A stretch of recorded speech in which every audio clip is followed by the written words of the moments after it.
ওসমান হাদি চেয়েছিল এই দেশের মানুষের জন্য গণতন্ত্র প্রতিষ্ঠিত হোক, এই দেশের মানুষের গণতান্ত্রিক অধিকার প্রতিষ্ঠিত হোক।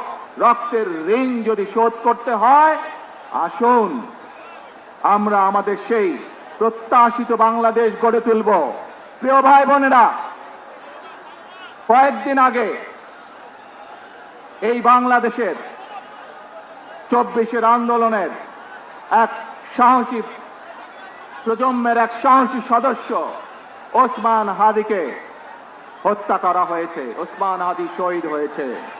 প্রিয় ভাই বোনেরা, ওসমান হাদি চেয়েছিল এই দেশের মানুষের জন্য গণতন্ত্র প্রতিষ্ঠিত হোক, এই দেশের মানুষের গণতান্ত্রিক অধিকার প্রতিষ্ঠিত হোক, এই দেশের মানুষ তাদের গণতান্ত্রিক এবং অর্থনৈতিক অধিকার ফিরে পায়।